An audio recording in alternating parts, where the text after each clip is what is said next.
Ciao everyone, this is Nate on the Stone. Welcome back to my channel. Today we are going to be talking about Ben Shapiro, Grand Canyon University, and the point of a liberal arts education. But before we dive into all those things, just as a reminder that if you like videos about the culture, politics, and religion from a different POV, then don't forget to subscribe to the channel and to ring the bell for notifications.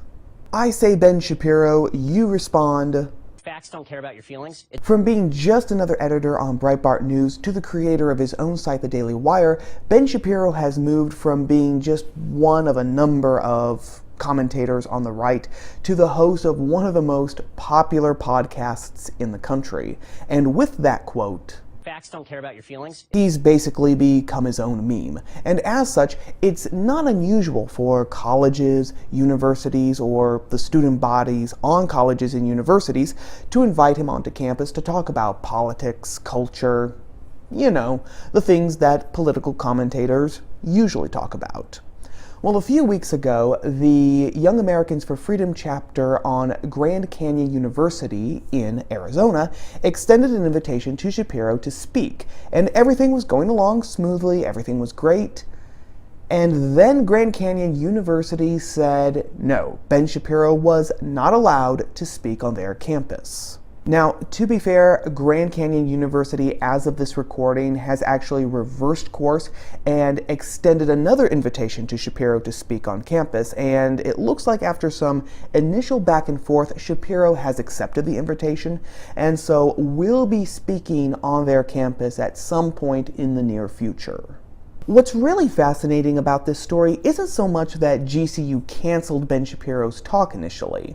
We're seeing that a lot more often these days on college campuses, but the reasons that the university gave for this cancellation. GCU released a 2-page explanation that, didn't really do a whole lot of explaining. It did go into the usual boilerplate, saying that GCU, quote, has created a unique and united community where, no matter their political differences, people come together to make a difference in the world around them, unquote. And that it, quote, encourages thoughtful dialogue and rational discussion in our classrooms about the issues facing our society, unquote.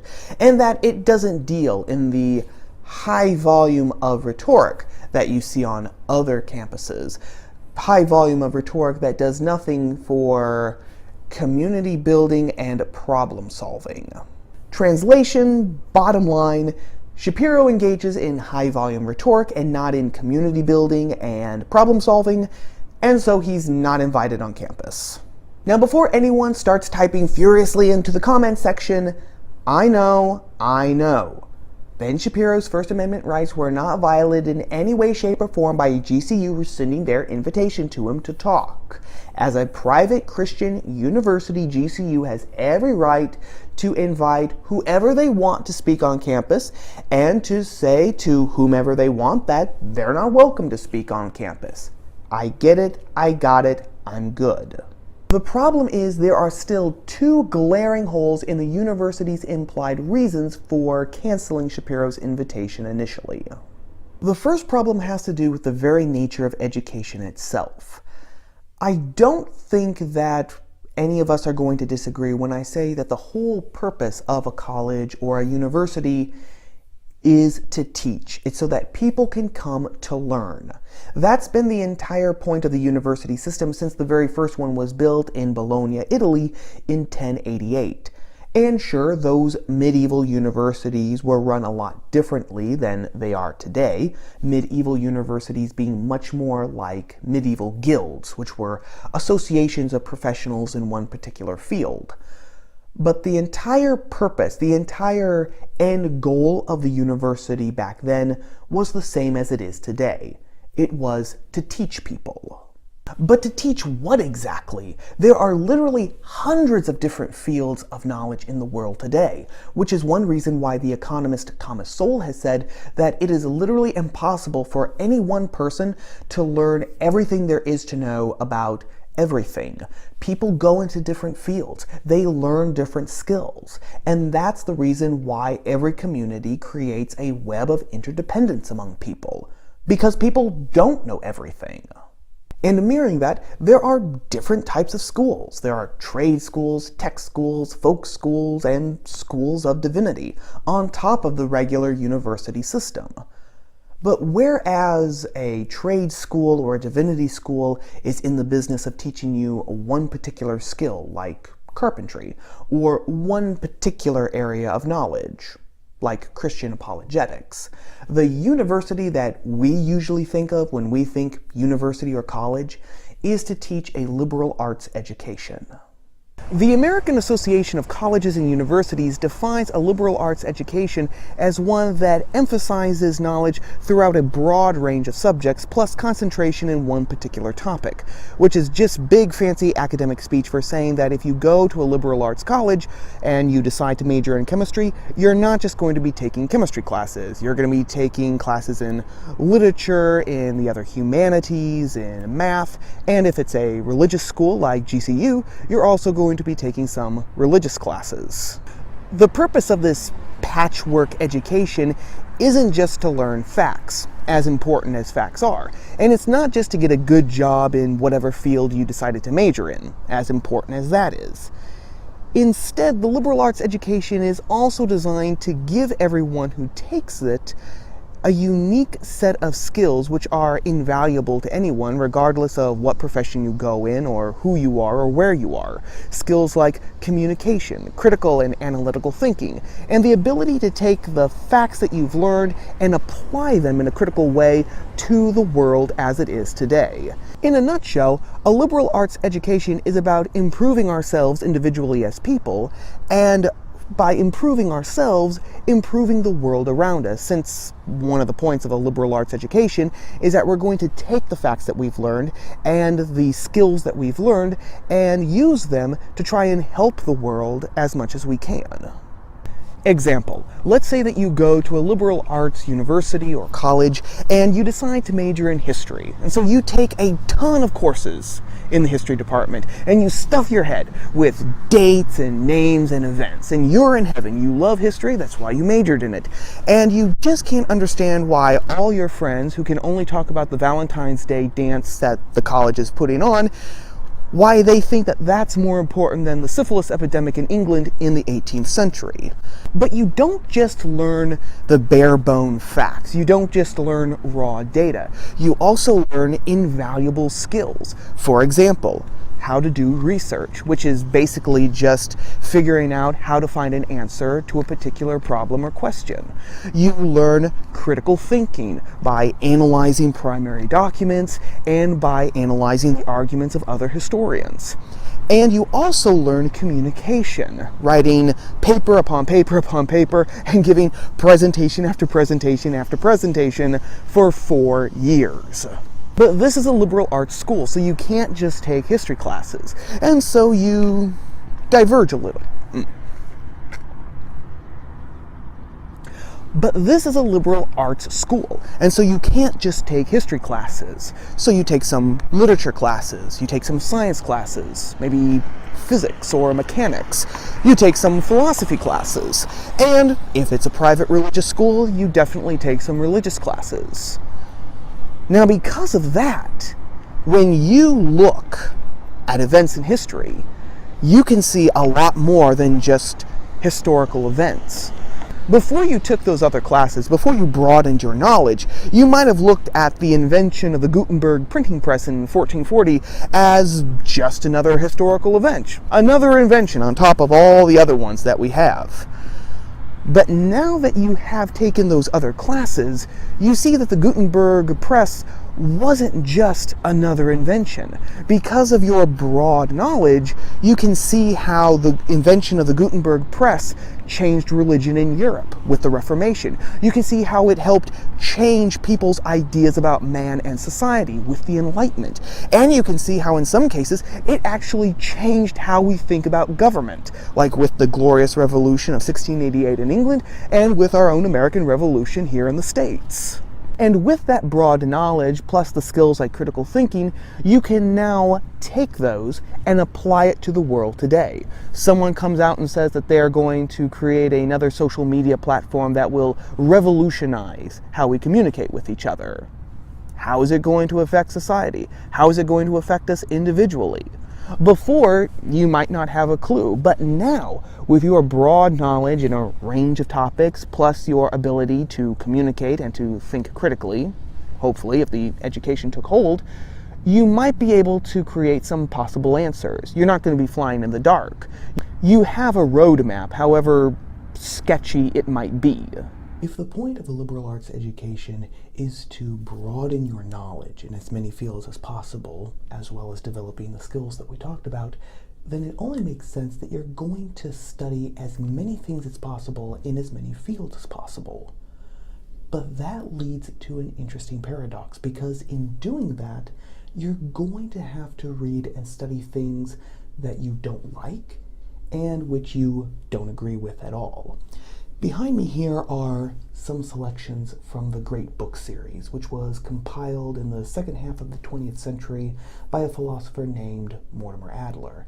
And as you can see, there are a wide variety of names here. You can see here that there's Shakespeare, Plato, John Locke, Jean Rousseau, Adam Smith, Immanuel Kant, Karl Marx, and Goethe. And this is just a small sample of the authors put together in the Great Book Series. But you might have noticed something about all these authors, what ties them all together besides the fact of their being geniuses. They all disagree with each other. Adam Smith is the father of the free market capitalistic system. Karl Marx is the founder of communism, the contradiction of the free market capitalistic system. Plato, Aquinas, Immanuel Kant all have very different ideas as to the nature of reality. John Locke, Jean Rousseau, and the authors of the Federalist Papers all are dealing in political philosophy and political theory, but they have very different ideas about the nature of government and how the structure of government should look. A liberal arts education isn't going to confine itself or its students to just one particular author, one particular point of view. It's going to tell its students to read all of them, to study all of these ideas, and it's going to do so because of the very nature of the liberal arts education system. If the name of the game is to gain as much knowledge as possible, then it doesn't make sense to constrict yourself to just one particular author, one particular set of ideas. No, we want to know as much as possible about as many things as possible. And second of all, let's say that someone says that the point of education is to find the truth. I would agree with that. But how can you say, for example, that Kant is right and Plato is wrong, or Adam Smith is right and Karl Marx is wrong, unless you actually study them, read them, and then apply your critical thinking skills to analyzing both sets of ideas? And that, at the end of the day, is the entire point of a liberal arts education. By filling our heads with facts from as many different fields and from as many different points of view as possible, by developing our ability to communicate and to think, a liberal arts education is supposed to free our minds. It's supposed to make us independent thinkers. And this is where GCU failed its students the first time. By rescinding Shapiro's initial invitation, the school, first of all, deprived its students of a chance to grapple with ideas that they might disagree with or with which they might actively dislike. They deprived their students of a chance to actually exercise analysis and critical thinking in grappling with those ideas. And thirdly, they deprived their students of a genuine and great opportunity to actually communicate with someone with which they disagree. In other words, all the advantages of a liberal arts education were thrown out the window. The university also failed its Christian identity. Now, GCU doesn't try to hide the fact that it is a Christian university, stating publicly that its doctrinal statement and its ethical position statement are drawn largely from the Nicene Creed. And they also credit their campus being an oasis of unity to the fact that they take to heart Christ's command to his followers to be salt and light to the earth as well as peacemakers. And even in their two-page statement, they publicly acknowledge that Ben Shapiro shares many of their Christian values. And that's the problem, because If you have someone of Ben Shapiro's caliber and weight who not only believes in your values, but who publicly defends those values on an almost daily basis, why wouldn't you want him on campus? And of course the answer is because GCU was scared. They were scared that students would be upset. They were scared that students would protest. They were scared that their peace and unity on campus would be fractured. But that's not good enough. Because a peace and unity that's based on this idea, peace at any cost, it's not a real peace. It's a fake peace. And it's a fake peace because it's a peace that's willing to paper over differences, willing to close your eyes to what's happening in the world, that's willing to let your values go undefended if it actually means defending those values is going to cause you a little heartache, a little problem, a little pain. Say what you want about war, and there aren't very many good things that you can say about it, but at least it's honest in its violence. And at least you can still fight for good things in war, like in World War II. But a fake peace? That's just another lie. Now, some people might be asking, why am I even making a video about this? Like I mentioned at the beginning, GCU reversed course. They offered Shapiro another invitation, which he accepted. Shapiro is going to be speaking on their campus, so what's the big deal? Well, the big deal is that the default position of GCU was to disinvite Shapiro. Their default position was to betray the liberal arts education as well as their Christian identity. And as long as that idea, peace at any cost, is the default position, it has to be exposed and it has to be confronted so that that default position can change. But what say you? Is it the job of the university to stimulate critical thinking through the liberal arts and other venues? Or is it their job just to create a peaceful environment for their students? Are we better off studying things that we don't agree with so that we can possibly get a deeper insight into the world and other people? Or should we just stick with studying things that we already like and already agree with?